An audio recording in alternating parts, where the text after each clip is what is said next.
یہ دار آزمائش بھی ہے کہ اللہ نے امتحان لینے کے لیے، آزمانے کے لیے یہ مختصر سی زندگی دی ہے ہم کو، ورنہ واقعی یہ دنیا یہ ہماری جگہ نہیں ہے۔ صرف آزمائش کے لیے، امتحان کے لیے اللہ نے یہ تھوڑا سا موقع دیا ہے تاکہ وہ دیکھے کہ اس کے کون سے بندے شکر گزار ہیں اور کون ہیں جو کفران نعمت کرنے والے ہیں۔ اس دنیا میں اس نے اتنی نعمتیں دی ہیں کہ جس کو ہم آپ گن نہیں سکتے، شمار نہیں کر سکتے، تصور نہیں کر سکتے۔ ایک ایک موجود میں ہمارے لیے اللہ کی رحمت ہے، اللہ کی نعمت ہے۔ کوئی معمولی سے مخلوق بھی اللہ کی وہ بیکار اور بے مقصد نہیں ہے، اور یہ پوری کائنات اس نے ہمارے لیے سجائی۔ یہ جانوروں سے لے کے درخت، سبزیاں، گھاس، پودے، یہ سب ہماری زندگی اور ہمارے آرام و سکون کے لیے ہے۔ اس میں کچھ بھی بیکار نہیں ہے۔ یہ ہر چیز اللہ کی حکمت کے تحت ہے، اور یہ ساری نعمتیں اللہ نے ہمارے اختیار میں دے دی تاکہ ہم اس دنیا میں اس کی نعمتوں سے محظوظ ہوں اور اس کی نعمتوں کے مقابلے میں شکر گزار رہیں، نعمتوں کا شکر ادا کرتے رہیں۔ وہ خود کہتا ہے وَإِن شَكَرْتُمْ لَأَزِيدَنَّكُمْ، مگر تم میرا شکر ادا کرتے رہو گے تو میں اور نعمتوں میں اضافہ کروں، اور زیادہ کر دوں گا تمہاری نعمتوں۔ لیکن اگر کفران نعمت سے کام لو گے تو میرا عذاب بھی شدید ہے۔ تو برادرانی ایمانی، اس دنیا میں جو اس نے نعمتیں دی ہیں جسے ہم گن نہیں سکتے، تصور نہیں کر سکتے، سوچ نہیں سکتے، ان نعمتوں کا اگر ہم شکر ادا نہیں کر سکیں گے تو اس کا نتیجہ یہ ہوگا کہ ہم آخرت کی نعمتوں سے محروم رہیں گے۔ یہ تھوڑی سی نعمتیں دے کے اس نے دیکھا ہے کہ اگر یہ اس کا شکر گزار ہو گیا تو یہ آخرت کی نعمتوں کا حقدار بنے گا۔ یہ دنیا کی نعمت آخرت کے مقابلے میں کچھ بھی نہیں ہے۔ اس کی 70 نعمتوں میں سے ایک ہے جو پوری دنیا میں بکھری ہوئی ہے، باقی 69 نعمتیں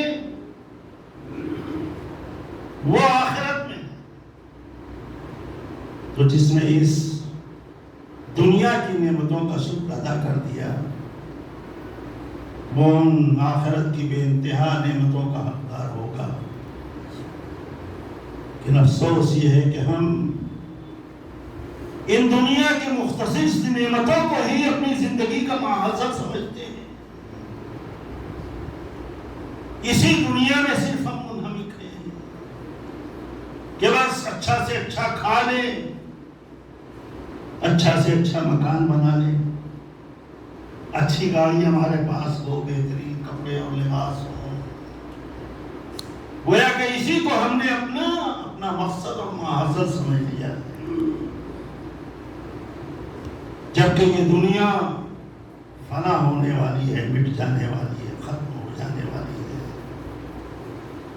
جو دنیا باقی رہنے والی ہے، دار بقا ہے، دار السلام ہے، وہ آخرت کی دنیا ہے۔ لہذا ہمیں اس دنیا میں رہ کے اس دنیا کی فکر کرنی چاہیے۔ یہ دنیا کی نعمتیں یہ جسم کی غذا بنتی ہیں، جس طرح جسم ہمارا غذا کا محتاج ہے ویسے ہی یہ روح بھی غذا کی محتاج ہے، اسے بھی غذا کی ضرورت ہے۔ جس طرح یہ جسم بیمار ہوتا ہے ویسے ہی یہ روح بھی بیمار ہو جاتی ہے. کبھی اتنی شدید بیماری ہوتی ہے کہ پھر انسان دنیا سے مایوس ہو جاتا ہے, دنیا سے مایوس ہو جاتا ہے. نہ کچھ کھانے کو دل چاہتا ہے, نہ کچھ پینے کو دل چاہتا ہے, نہ دنیا کی کوئی چیز اچھی معلوم ہوتی. بیماری جب شدید ہو جاتی ہے تو پھر یہ حالت ہوتی ہے.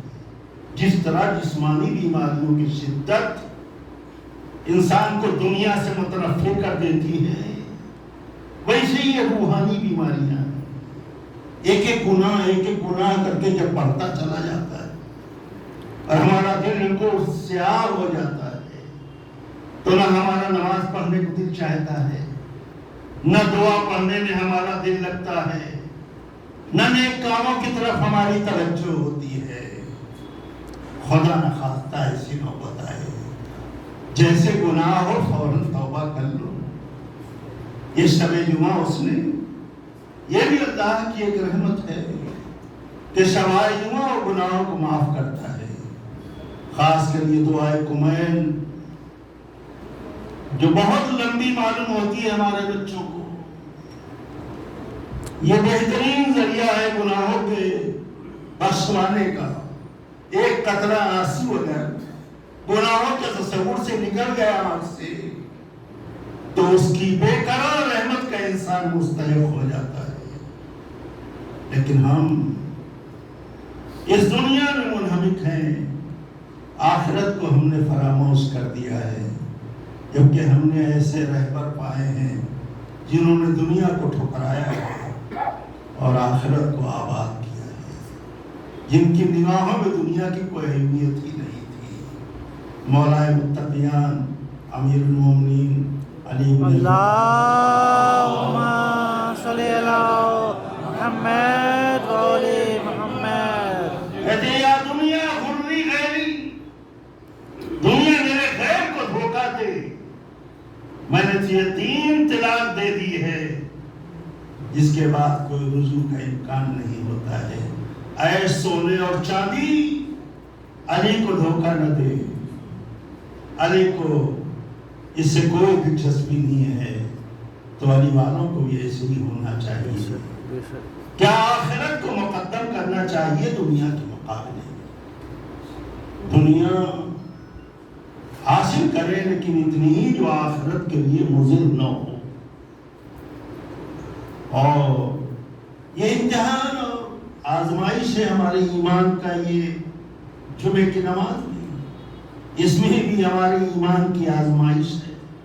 صرف یہی ایک نماز ہے جس کے لیے سورہ جمعہ میں کہا گیا ہے کہ اے ایمان, جب جمعے کے دن تم کو بلایا جائے نماز جمعہ کے لیے تو کام دھندا چھوڑ دو اور کاروبار کی طرف دوڑ پڑو, اسی میں تمہاری بہتری ہے. اللہ ہی تمہیں بہترین رزق دینے والا ہے, بہترین روزی دینے والا ہے, لیکن ہم اسے فراموش کر دیتے ہیں. وہ تو کہیے اللہ کی بہت ساری مخلوقات ہیں جن کی وجہ سے ہم اتنے گناہ کرنے کے باوجود بھی عذاب سے بچے رہتے ہیں. یہ سوچیں کہ ہم میں کوئی فضیلت ہے, اللہ نے اس لیے ہم کو عذاب سے بچا رکھا ہے, تو یہ خیال ناقص ہے. حدیث میں لولا رجال رکا واطفال رزا وبہائم رتا لسببنا الماء لسببنا العذاب سبا. فرماتا ہے کہ اگر یہ رکوع کرنے والے بوڑھے ضعیف لوگ نہ ہوتے, دودھ پینے والے بچے نہ ہوتے, یہ چرنے والے جانور نہ ہوتے تو میں عذاب اڈیر دیتا. یہ ان مخلوقات کی وجہ سے ہم بچے ہوئے ہیں. یہ جانور جن کی ہماری نظر میں کوئی اہمیت نہیں ہے, بہت سارے عذاب سے یہ ہمیں بچائے ہوئے ہیں. جناب سلیمان کا زمانہ ہے, قحط آ جاتا ہے, لوگ پریشان ہو جاتے ہیں, اللہ کے نبی کے پاس آتے ہیں، یا نبی اللہ اب تو ہماری ہلاکت کا وقت آ گیا ہے، ہمارے جانور، ہمارے بچے، فقر و فاقے کی نوبت ہے، باران رحمت نہ ہونے کی وجہ سے، خشک سالی کی وجہ سے سب پریشان ہیں۔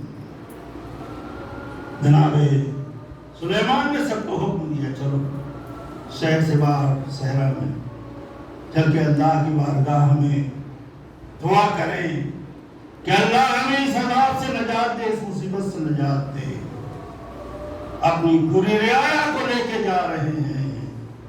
صحرا میں ایک جگہ کے اوپر سلیمان نے دیکھا کہ ایک چونٹی ہے جو اپنے دو پیروں کو اٹھائے ہوئے تو زمین میں رکھے ہوئے اور اللہ کی بارگاہ میں راز و نیاز کر رہی ہے، دعا کر رہی ہے۔ کیا کہہ رہی ہے؟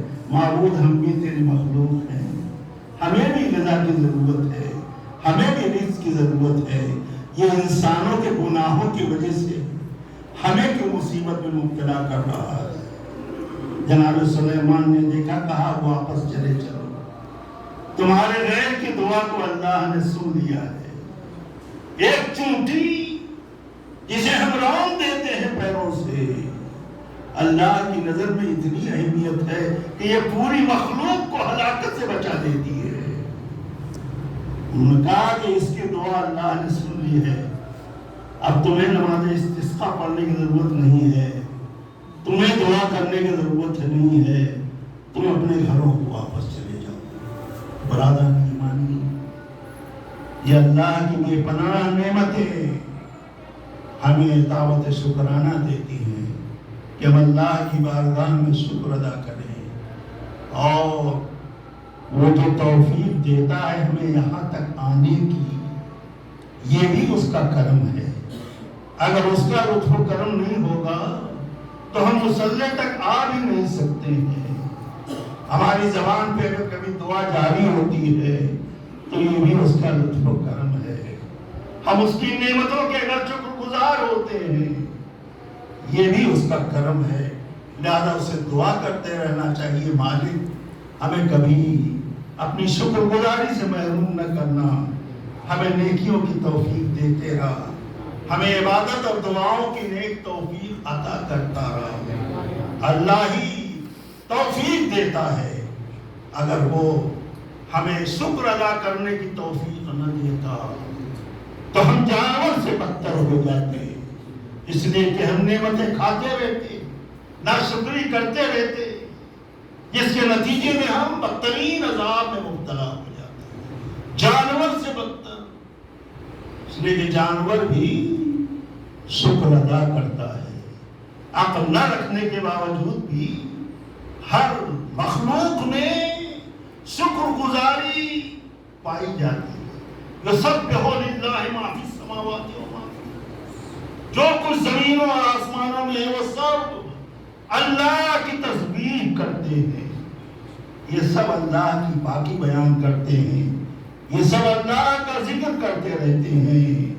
ایک انسان ہی ہے جو اتنی سارے نعمتیں پانے کے باوجود بھی اسے بھولا ہوا ہے۔ یہ جو طرح طرح کے جانور اس نے پیدا کیے ہیں، یہ ہماری بہتری کے لیے ہیں، یہ ہمارے آرام و آسائش کے لیے ہیں۔ عام طور سے جانوروں کے سینے میں اتنا ہی دودھ اللہ نے رکھا ہے جتنا اس کے بچے کے لیے ضرورت ہو، لیکن 2-3 جانور ایسے ہیں جہاں اس نے ایکسٹرا یہ نعمت رکھی، گائے، بھینس، بھیڑ، بکری، اس میں اتنا دودھ اس نے رکھا ہے کہ جو ان کے بچوں کے لیے بھی کافی ہو جائے اور اس کی دوسری مخلوق کو بھی اس سے رزق مہیا ہو۔ بہترین رزق ہے یہ ان جانوروں کا دودھ، یہ اس اللہ کی نعمت ہے جسے ہم بھولے ہوئے ہیں۔ یہ بھیڑ جو ہوتی ہے دمبا، اس کی 2-3 قسمیں ہیں۔ اس میں ایک وہ ہے جو صرف گوشت والی ہوتی ہے، کہ صرف گوشت ہوتا ہے اس میں۔ ایک قسم ہے جس میں دودھ زیادہ ہوتا ہے، ایک وہ ہے کہ جس میں بال ہوتے ہیں، اس کے اون، جس سے لباس مہیا ہوتا ہے۔ یہ ایک ادنا سی مخلوق میں اس نے اپنے بندوں کے لیے لباس کا انتظام بھی کیا ہے، کھانے کے لیے گوشت بھی رکھا ہے، بچوں کے پینے کے لیے دودھ کا بھی اس نے انتظام کیا ہے۔ اتنے سارے انتظامات اور اتنے ساری نعمتوں کے باوجود بھی اگر ہم اس کی نعمت کے مقابلے میں شکر گزار نہیں ہیں تو واقعی یہ ہماری بدبختی ہے، یہ ہماری بدنصیبی ہے۔ اور اس نے جو ہمیں ہدایت کی نعمت سے نوازا ہے کہ ہمیں اس نے اپنے نبی کی معرفت دی، اپنے ولی کی معرفت دی، خود اپنی معرفت ہمارے دل میں ڈالی ہے، یہ سب سے بڑی نعمت ہے۔